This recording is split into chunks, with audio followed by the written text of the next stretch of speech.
Hello दोस्तों, welcome back to our channel Rajput एस्केम study. Myself Santosh Chauhan.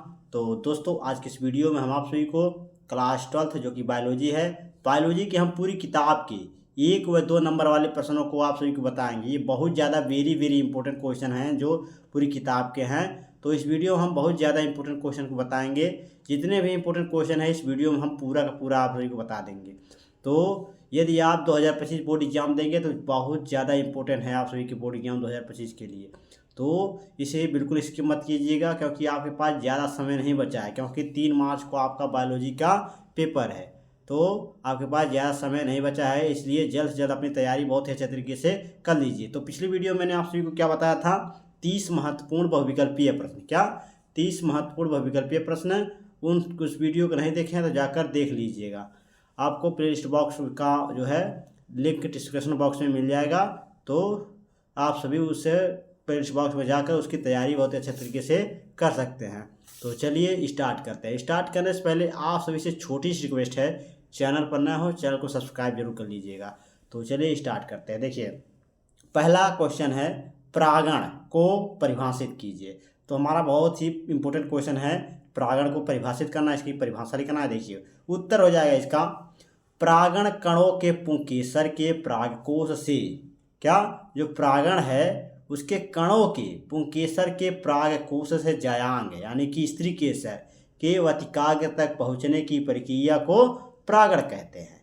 यानी कि समझिए, देखिए जो परागण है उसके जो कण हैं, उसके कणों के जो कण हैं, कणों के पुंकेसर के यानी पुंकेसर के परागकोश की जयांग, जिसे हम स्त्री केसर कहते हैं, के वतिकाग्र तक पहुंचने की प्रक्रिया को परागण कहते हैं। तो बहुत ही सरल है आपका परिभाषा, ये इसे तैयार कर लीजिए, बहुत ज़्यादा इंपॉर्टेंट है। उसके बाद चलिए क्वेश्चन नंबर दूसरा देखते हैं। दूसरा नंबर क्वेश्चन बहुत ज़्यादा इंपॉर्टेंट है, जान लीजिए, बहुत ज़्यादा वेरी वेरी इंपॉर्टेंट क्वेश्चन है। तो ये क्वेश्चन जरूर है, इस बार पूछ ले। तो देखिए क्वेश्चन है, आभासी फलों के कोई 2 उदाहरण लिखिए। आभासी फलों को यानी आभासी फलों यानी मिथ्या फलों, आभासी फलों के कोई 2 उदाहरण लिखना है। तो देखिए आभासी फलों के 2 उदाहरण निम्न है। देखिए इसी तरह आपको अपने बोर्ड एग्जाम लिखना है, आभासी फलों के 2 उदाहरण यहाँ पर लगा देना है, निम्न हैं। उसके बाद यहाँ पर एक सेब हो गया और दूसरा नाशपाती। ये 2 आपके आभासी फल हैं, इसके उदाहरण आपके 2 आभासी फल मिल गए हैं। इसको तैयार कर लीजिए, बहुत ज़्यादा इंपॉर्टेंट है। उसके बाद है आपका क्वेश्चन तीसरा। आपका क्वेश्चन नंबर तीसरा है। क्वेश्चन नंबर तीसरा भी आपका बहुत ज़्यादा इंपॉर्टेंट है। इसमें क्या कह रहा है, अनिषेक जनन, क्या अनिषेक जनन को परिभाषित कीजिए। क्या अनिषेक जनन को परिभाषा लिखना है। देखिए, बिना निषेचन के यानी कि बिना निषेचन के अर्थात अनिषेचित बीजांड द्वारा अगुणित भ्रूण एवं बीज का विकसित होना अनिषेक फलन कहलाता है। यानी कि जो निषेचन नहीं होता यानी बिना निषेचन के, अर्थात जो है अनिषेचित, जिसे अनिषेचित बीजांड होता है उसके द्वारा जो अगुणित होते हैं भ्रूण एवं उसके जो बीज का विकसित होता है, यानी उसके जो बीज विकसित होते हैं उसे हम अनिषेक जनन कहते हैं। क्या कहते हैं? अनिषेक जनन। तो उदाहरण में आपका है धतूरा, आलू आदि, ये आपका उदाहरण है। देखिए ये क्वेश्चन बहुत ज़्यादा इंपॉर्टेंट है, इसको जरूर तैयार कर लीजिएगा, वेरी वेरी इंपॉर्टेंट क्वेश्चन है। हम जितने भी आपको क्वेश्चन बता रहे हैं बहुत ज़्यादा इंपॉर्टेंट है आप सभी के बोर्ड एग्जाम 2025 के लिए। तो बहुत ज़्यादा इसे तैयार कर लीजिएगा, ऐसे छोड़िएगा मत, एक भी स्किप मत कीजिएगा, लास्ट तक देखिएगा। लास्ट में आपको और ज़्यादा इंपॉर्टेंट क्वेश्चन को देखने को मिलेंगे। तो चलिए देखते हैं चौथा नंबर क्वेश्चन। चौथा नंबर क्वेश्चन है, वृषण के, क्या वृषण के 2 कार्य लिखिए। क्या वृषण के 2 कार्य लिखना है आपको। वृषण के क्या क्या कार्य हैं? तो देखिए ऑप्शन ए है, यानी कि इसमें आपका पहला दिया है, जो पहला कार्य है इसका वो है नर लैंगिक हार्मोन। क्या नर लैंगिक हार्मोन यानी कि टेस्टोस्टेरोन का स्रावण करना। जो नर लैंगिक हार्मोन है और उसमें जो टेस्टोस्टेरोन होता है उसका स्रावण करना, ये पहला कार्य होगा वृषण का। और दूसरा कार्य है नर युग्मक, जिसे हम शुक्राणु कहते हैं, का निर्माण करना। शुक्राणु का जो नर शुक्राणु, जो नर में शुक्राणु होते हैं उसका निर्माण करना, ये वृषण के द्वारा होता है। तो ये आपका चौथा नंबर क्वेश्चन था, बहुत ज़्यादा इंपॉर्टेंट था। उसके बाद चलिए 5वां नंबर क्वेश्चन देखते हैं। 5वां नंबर क्वेश्चन कभी काल ये देखिए 1 नंबर में पूछता है, कभी काल बहुविकल्पी में पूछ लेता है। मानव में गुणसूत्रों की संख्या कितनी होती है? तो आपका कितनी होती है? मानव में गुणसूत्रों की संख्या 23 जोड़ी यानी कि 46 होती हैं। गुणसूत्रों की संख्या होती कितनी होती है? 46। कभी देखिए आपके जो बहुविकल्पी प्रश्न है इस तरह भी पूछता है 23 जोड़ी और 23, यानी गुणसूत्रों की संख्या 23 या फिर 23 जोड़ी और 46 जोड़ी। तो आपको देखिए यहीं पर आपका गलत हो जाता है। देखिए 23 जोड़ी यानी कि इसका मतलब 46 हो गया, इसका दुगुना हो गया। 23 दूना 46 यानी 46, इसके गुणसूत्रों की संख्या कितनी है? 46। तो इसलिए आप समझ लीजिए। इस क्वेश्चन को आप तैयार कर लीजिए, बहुत ज़्यादा इंपॉर्टेंट है, बहुत विकल्पी में पूछता है और कभी काल 1 नंबर में पूछ लेता है। उसके बाद देखिए बहुत ज़्यादा इंपॉर्टेंट है आपका ये क्वेश्चन, परिवार नियोजन पर टिप्पणी। क्या देखिए ये 100% पर हो सका है, इस बार पूछ ले। देखिए परिवार नियोजन पर टिप्पणी लिखिए, परिवार नियोजन पर टिप्पणी लिखना है। देखिए सन 1951 में इस तरह आपको लिखना है। देखिए सन 1951 में प्रारंभ किया गया परिवार नियोजन कार्यक्रम जनसंख्या वृद्धि दर के नियंत्रण हेतु सरलतम एवं सर्वोत्तम उपाय है। इसके अंतर्गत विभिन्न गर्भ निरोधकों के प्रयोग को प्रेरित किया जाता है। यानी कि जो सन है यानी कि 1951 ईस्वी में यह प्रारंभ किया गया था। क्या? परिवार नियोजन। जो परिवार नियोजन कार्यक्रम है जनसंख्या वृद्धि, जो जनसंख्या की वृद्धि बढ़ रही है, जनसंख्या बढ़ रही है उसकी दर के नियंत्रण यानी कि रोकने के हेतु क्या सरलतम एवं सर्वोत्तम यानी कि सरल और सर्वोत्तम उपाय है। इसके अंतर्गत विभिन्न गर्भ निरोधकों के प्रयोग को प्रेरित किया जाता है। तो ये आपका क्वेश्चन नंबर 6 है, बहुत ज़्यादा इंपॉर्टेंट है। चलिए 7वां नंबर क्वेश्चन देखते हैं। 7वां नंबर क्वेश्चन है, बहुत ज़्यादा इंपॉर्टेंट है। जीन की परिभाषा लिखिए, ये कहाँ पाई जाती हैं? जो जीन है इसका परिभाषा लिखना और ये कहाँ पाई जाती हैं वो भी आपको बताना है। देखिए जीन या कारक, क्या जीन या कारक? जीन गुणसूत्र पर स्थित एक रचना है। क्या? जो जीन है या फिर उसको कारक भी कहते हैं, जीन गुणसूत्र पर स्थित एक क्या है? रचना है, जिसकी रचना है जो किसी आनुवंशिक गुण को पीढ़ी दर पीढ़ी स्थानांतरित करती है।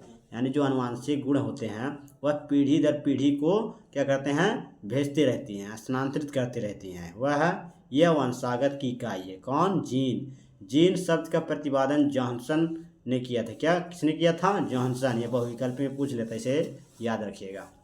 जीन एक कारक, जीन या कारक, जीन गुणसूत्र पर स्थित एक रचना है। क्या है? रचना है जो किसी आनुवंशिक गुण को, जो आनुवंशिक गुण होंगे वह उसको क्या करेंगे?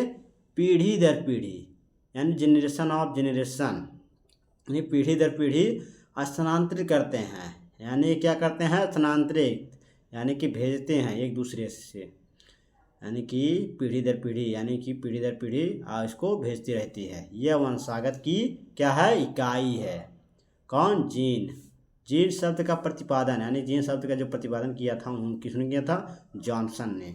तो जॉनसन इसके जो है प्रतिपादन किया था इन्होंने, तो इसकी खोज की थी जीन की। उसके बाद देखिए क्वेश्चन नंबर 8वां देख लीजिए, बहुत ज़्यादा इंपॉर्टेंट है। परकर्मण।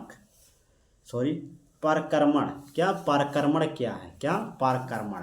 तो परकर्मण क्या होता है? देखिए परकर्मण में विषाणु के द्वारा, क्या जो परकर्मण है वह उसको विषाणु के द्वारा डीएनए का स्थानांतरण एक जीवाणु से दूसरे जीवाणु में किया जाता है। जो परकर्मण है उसमें विषाणु के द्वारा, जो विषाणु है वायरस हैं उसके द्वारा डीएनए का स्थानांतरण, क्या स्थानांतरण यानी कि भेजना एक जीवाणु से दूसरे जीवाणु में भेजा जाता है। जो परकर्मण है, समझिए परकर्मण है उसको देखिए, ये जो विषाणु होते हैं उसके द्वारा, जो विषाणु होते हैं परकर्मण में जो विषाणु होते हैं यानी वायरस होते हैं उनके द्वारा जो डीएनए का जो डीएनए है उसको स्थानांतरण यानी कि उसको भेजते हैं किसके द्वारा? एक जीवाणु से, यानी कोई जीवाणु है उसके द्वारा दूसरे जीवाणु में भेजा जाता है। किसके द्वारा? परकर्मण में विषाणु जो हैं, परकर्मण जो विषाणु पाए जाते हैं उसको क्या कहते हैं? उसके द्वारा डीएनए का स्थानांतरण, डीएनए को उस वह जो है एक जीवाणु से दूसरे जीवाणु में भेज देते हैं, यानी कि भेजते हैं, स्थानांतरण करते हैं। ये क्वेश्चन आप सभी को समझ में आ गया होगा। चलिए 9वां क्वेश्चन देखते हैं।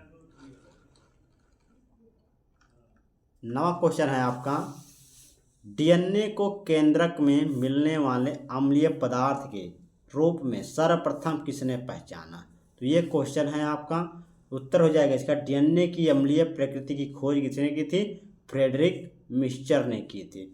जो डीएनए है उसको केंद्रक में मिलने वाली अम्लीय पदार्थ के रूप में सर्वप्रथम किसने पहचाना, फ्रेडरिक मिक्सचर ने। तो इतना भी आप लिख सकते हैं ऐसे भी। उसके बाद देखिए क्वेश्चन नंबर 10वां है, बहुत ज़्यादा इंपॉर्टेंट है। देखिए इसमें क्या कह रहा है, मनुष्य में विषाणु जनित 4 रोगों के नाम लिखिए। तो विषाणु जो हैं उसके 4 रोगों के नाम लिखना है, जो मनुष्य में विषाणु जनित से 4 रोग होते हैं। पहला आपका चेचक हो गया, दूसरा खसरा, पोलियो, रेबीज। तो ये 4 आपके जो है रोगों के नाम हैं, विषाणु जनित रोग मनुष्य में।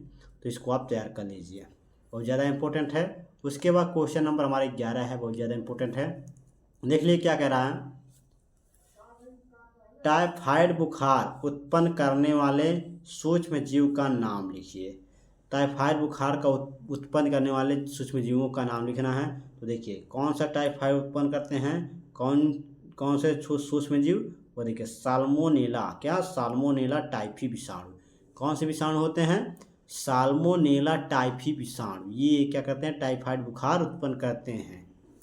उसके बाद हमारा लास्ट क्वेश्चन है 12वां क्वेश्चन, बहुत ज़्यादा इंपॉर्टेंट है ये भी आपका बोर्ड एग्जाम में पूछ लेता है। देखिए क्या पूछेगा, शाकाहारी जीवों से अपनी आहार पूर्ति करने वाले उपभोक्ताओं को क्या कहते हैं। जो शाकाहारी जीव होते हैं, जो साग सब्जी खाते हैं यानी कि घास फूस, उनके द्वारा यानी उनके मांस से यानी कि अपनी आहार पूर्ति यानी कि अपनी भोजन बनाने वाले उपभोक्ताओं को क्या कहते हैं, द्वितीय श्रेणी, जिसे हम मांसाहारी उपभोक्ता कहते हैं। तो ये द्वितीय श्रेणी में आते हैं, तो ये मांसाहारी उपभोक्ता हुए। तो ये आपके 12 क्वेश्चन थे, जो कि आप सभी के बोर्ड एग्जाम की दृष्टि से बहुत ज़्यादा इंपॉर्टेंट हैं। तो ये आपके 1-2 नंबर वाले प्रश्न थे, जो आप सभी को मैंने इस वीडियो में बता दिया। अगर आप सभी को समझ में आ गया हो तो लाइक शेयर कमेंट जरूर कीजिएगा। चैनल पर नया हो चैनल को सब्सक्राइब कर लीजिएगा, नोटिफिकेशन भी ऑन कर लीजिएगा। अपने दोस्तों को भी शेयर कर दीजिए ताकि वो भी अपनी तैयारियाँ बहुत अच्छे तरीके से कर सके। तो चलिए मिलते हैं आप सभी से नेक्स्ट वीडियो में नेक्स्ट टॉपिक के साथ। धन्यवाद।